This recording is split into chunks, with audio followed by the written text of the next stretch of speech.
All right, back again on the Fantasy Football Podcast. A little different format this week. We're going to take a look at the waivers quickly, although those have kind of slowed down to a crawl. But then we'll eschew the power rankings for a week to look at potential playoff preview. We've only got 3 weeks left of regular season competition, and so there's going to be some teams who are contending and some teams who are not. So starting at the waivers, Smith drops $5 total on Chris Ogbonnaya and Garrett Graham. Both of those players play the Steelers and Titans respectfully in Week 17. So Smith appears to be gearing up for Week 17 by loading up on players who are clearly not going to be resting for the playoffs.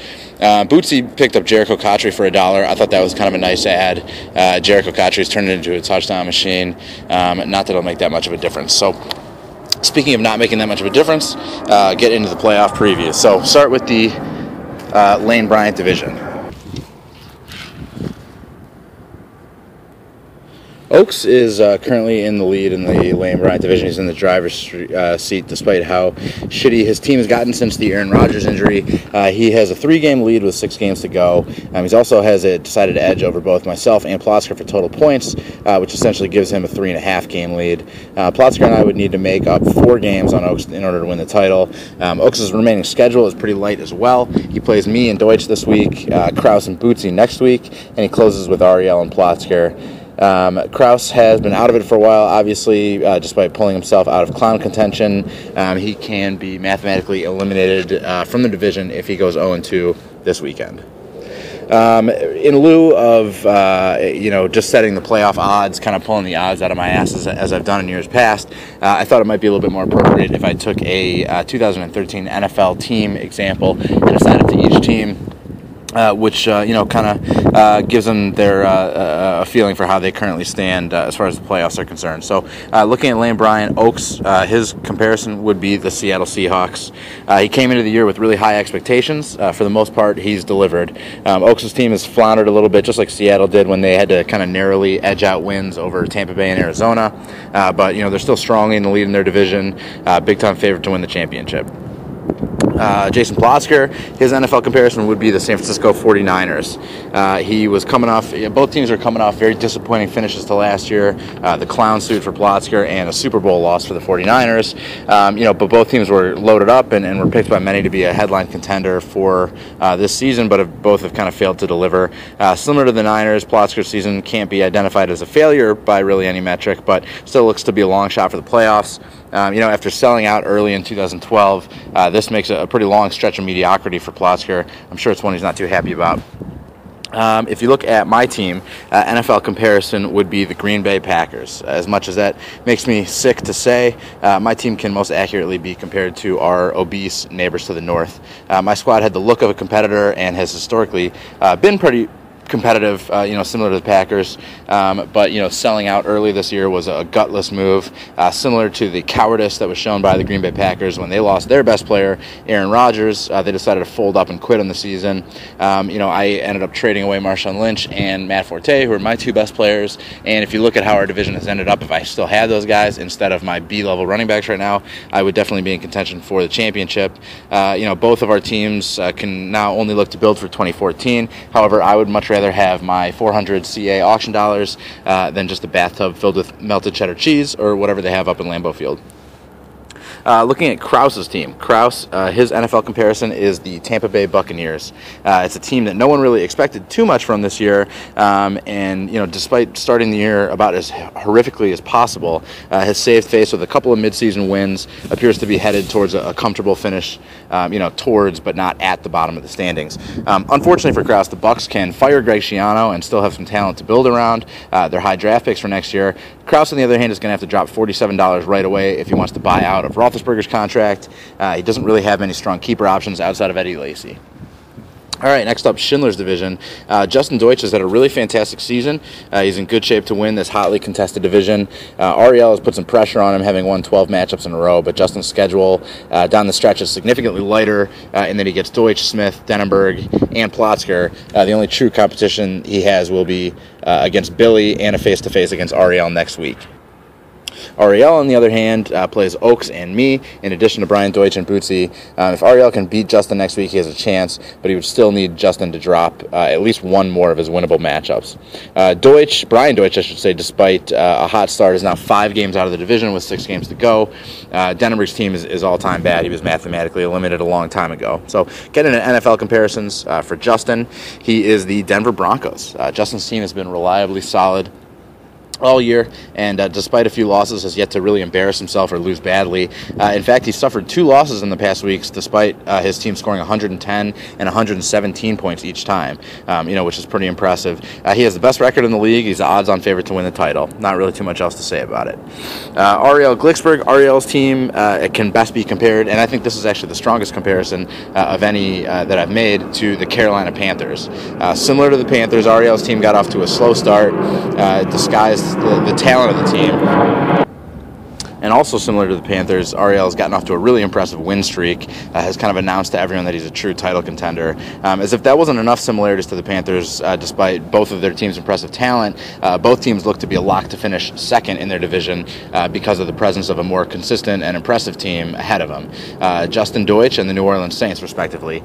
Ariel I think, will win the wild card. He's going to be a threat in the playoffs, won't be winning his division. Next up, Brian Deutsch, who I think is best compared to the Chicago Bears, your Chicago Bears.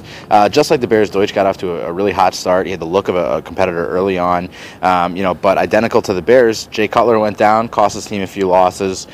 Brian is now a long shot to win the wild card, a little bit of a longer shot, I hope, than the Bears, and still, has a serious amount of work to do if he wants to claw his way back into the running. Andrew Denenberg, he can be best compared to the Houston Texans. I would say both Denenberg and the Texans had very successful 2012s, suffered tough defeats in the playoffs. Both teams had talent, were expected to be right back in the playoffs this season, and both have absolutely shat themselves. Denenberg had a decent draft and was expected to run the always up and down Schindler division like he did last year. However, his draft picks have totally failed to produce, and it leaves him looking like a lock for the higher seeded spot in the Clown Bowl. Just like Matt Shaw, Denenberg's team has lost total support of the fans. All right, and finally, the MAM division, the hotly contested MAM division. It's definitely going to be the most competitive finish, I believe, down the stretch. If you look at Ben and Billy, they both kind of have almost equal stakes to the title. Billy does have a little bit of an edge in total wins, but even Bootsy actually is looming just 3 games back with 6 to go. Bootsy does have a pretty severe disadvantage in total points, so I would expect Ben or Billy to win it. As I mentioned, Billy has a 2-game lead, but Ben does have an edge in points and has an easier schedule down the stretch. Ben and Billy play each other this week in a huge matchup, but after that, Ben has Kraus, Smith, Deutsch, Denenberg, and Bootsy. Billy plays some common opponents in Kraus, Smith, and Deutsch, but gets Justin instead of Denenberg. So if Ben beats Billy this week, he's in really great shape to take advantage of that schedule and come from behind to win it. If Billy comes out on top this week, he can put his brother in his rearview mirror. As far as the comparisons go for this division, Billy Boris, starting at the top, I think compares to the Kansas City Chiefs. Just like Andy Reid's new team, Billy ran off a pretty impressive amount of wins to start the year. He does face some stiff competition in his division, but has a very stout defense.